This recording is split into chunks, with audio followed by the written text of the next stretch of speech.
So you've got a pipe that needs connecting. Maybe you're dealing with a leak, adding a new line, or swapping out a valve. And you're not exactly thrilled about firing up a torch or messing with glue and crimp tools. I get it. That's exactly where SharkBite fittings come in, and I'm going to walk you through how to use them on all three major pipe types: copper, PEX, and CPVC. Because here's the thing, each material has its own quirks, and if you don't prep them differently, you're asking for trouble.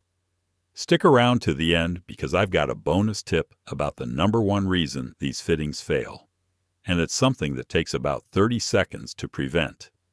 SharkBite push-to-connect fittings are honestly one of the best things to happen to DIY plumbing in the last 20 years. No soldering, no glue, no special crimping tools. But they're not foolproof. The difference between a rock-solid connection and a middle-of-the-night flood comes down to how well you prepare each type of pipe. So let's start with what's actually going on inside these fittings and what you'll need to get the job done right. Before you touch a single pipe, it helps to understand what's happening inside a SharkBite fitting when you push a pipe into it. There are 3 key components doing the work. First, you've got a stainless steel grab ring, sometimes called teeth, and that's what bites into the pipe and keeps it from pulling back out. Second, there's an O-ring made of EPDM rubber, and that creates your watertight seal. Third, there's a release collar, which is that plastic piece you push in if you ever need to disconnect the fitting. When you slide a pipe in, it passes through the grab ring, which locks onto the outside of the pipe, and then seats firmly against the O-ring. Simple, effective, and rated for both hot and cold water lines up to 200 degrees Fahrenheit and 200 psi. Now let's talk tools and materials. You're going to need a pipe cutter appropriate for your material. I'll cover which type for each pipe in a moment. You'll need a SharkBite deburr and depth gauge tool. These run about $2 and they're worth every penny. Grab a permanent marker for marking your insertion depth. Have some emery cloth or fine grit sandpaper on hand, especially for copper. And make sure you have the right SharkBite fittings for your pipe size. SharkBite makes universal fittings that work on copper, PEX, and CPVC, so look for those if you're connecting different materials together. Just double-check that the fitting diameter matches your pipe. 1/2 inch, 3/4 inch, or 1 inch are the most common residential sizes. One more thing. If you're working with PEX, you'll also need SharkBite pipe stiffeners, also called tube support inserts. I'll explain exactly why those matter when we get to PEX. All right, let's start with copper, since it's the most common pipe you'll encounter in homes built from the 50s through the early 2000s. First things first, shut off the water supply to the section you're working on and open a faucet downstream to relieve pressure and drain residual water. You always want a dry work area when you're making these connections. Cut your copper pipe using a standard tube cutter. Clamp it on, tighten about a 1/4 turn, rotate it around the pipe, tighten again, and keep going until you cut clean through. Do not use a hacksaw if you can help it. Hacksaws leave a rough, jagged edge that makes everything harder. Once you've made your cut, take a close look at the inside edge of the pipe. You'll see a small ridge of copper that got pushed inward during cutting. That's called a burr, and it absolutely has to come off. If you leave that burr in place, it will slice right into the O-ring when you push the fitting on, and you'll end up with a slow leak that might not show up for days or even weeks. Use the deburr side of your SharkBite gauge tool or a small round file and clean that inside edge until it's completely smooth to the touch. Next, take your emery cloth and lightly sand the outside of the pipe for about 1.5 inches back from the cut end.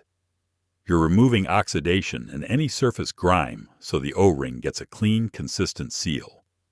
Don't go overboard.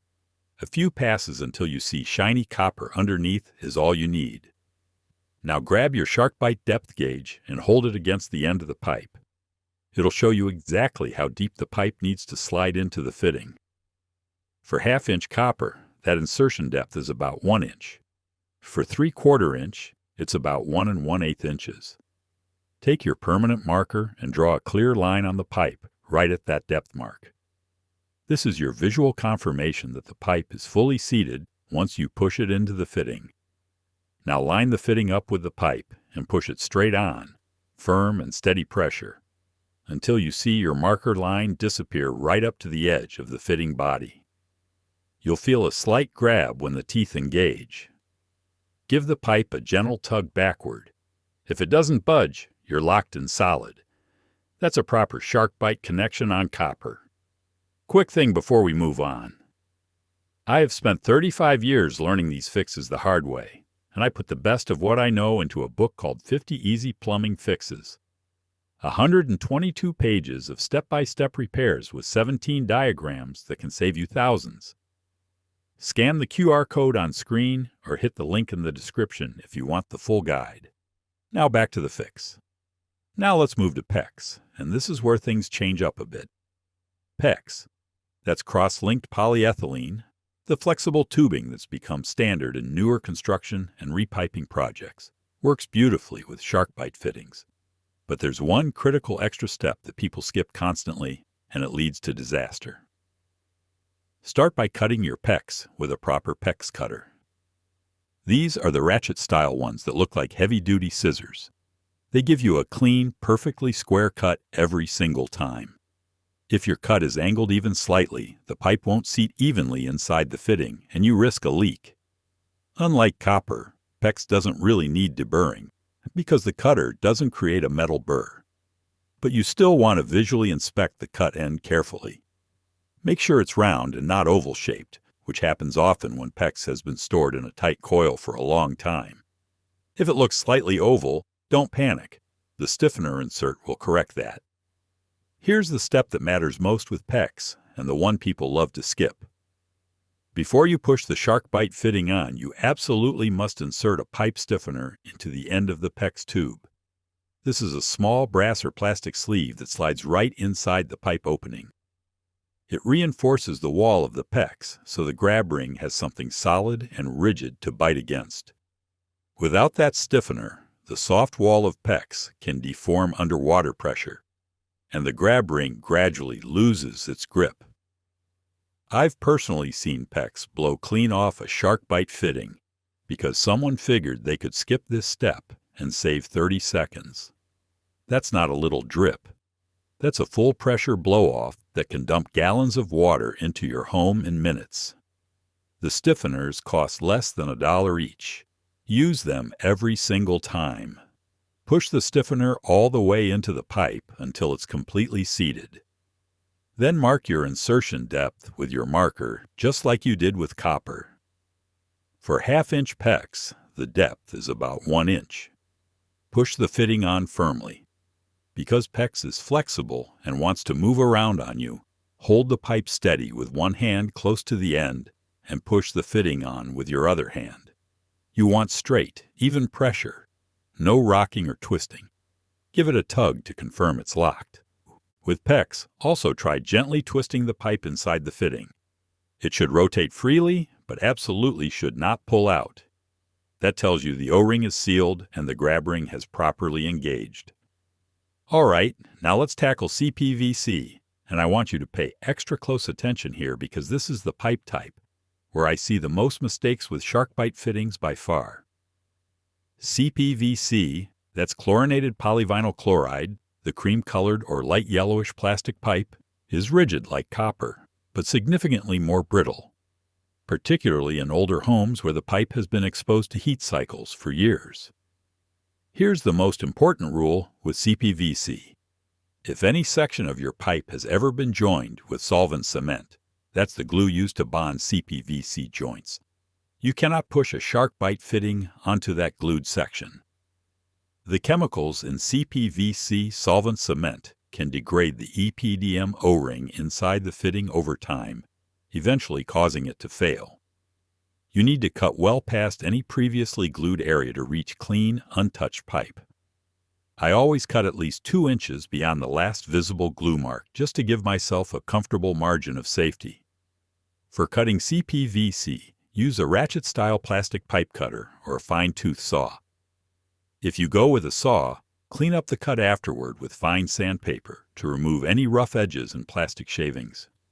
With a ratchet cutter, go slow and apply gradual, steady pressure. CPVC can crack or even shatter if you squeeze too aggressively, especially in cold weather or if the pipe is old and brittle from years of service. Let the blade work its way through naturally. After cutting, deburr both the inside and outside edges the same way you did with copper. Use fine grit sandpaper or your deburr tool.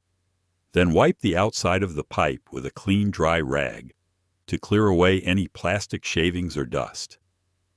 Mark your insertion depth. For 1/2 inch CPVC, it's about 1 inch. Push the SharkBite fitting straight on with firm, even pressure. And this is critical with this material. Brace the pipe behind the fitting with your other hand as you push. Because CPVC is rigid and often quite fragile, pushing hard against an unsupported section can crack the pipe further back. And now you've turned a simple repair into a much bigger headache. Also keep in mind that CPVC doesn't flex at all. If the pipe runs through tight spaces near joists or studs, make sure there's no lateral stress on the connection. Any sustained side pressure on a SharkBite joint in CPVC can compromise the seal over time. With all your connections made on whichever pipe material you're working with, it's time to test everything. Turn your water supply back on slowly. Crack the valve open just a quarter turn first and let the lines fill gradually. This prevents water hammer and gives you precious time to spot any problems before full system pressure hits your new fittings. Once the lines are full and you don't see anything alarming, go ahead and open the valve completely. Now methodically check every single SharkBite connection. Start with a visual inspection. Do you see any moisture gathering or active dripping? Next, take a dry paper towel and wrap it snugly around each fitting. Hold it in place for about 10 seconds, then carefully unwrap it and look for any damp spots. This trick catches slow seeps that are completely invisible to the naked eye. Also run your fingertip along the bottom side of each fitting where gravity would naturally pull water down. If you do find a leak, stay calm. Turn the water back off. Grab your SharkBite disconnect clip, slide it over the release collar. Push it in while pulling the pipe straight out and inspect everything. Look at the pipe end for burrs you might have missed. Check for an angled cut and examine the O-ring inside the fitting for any nicks or damage.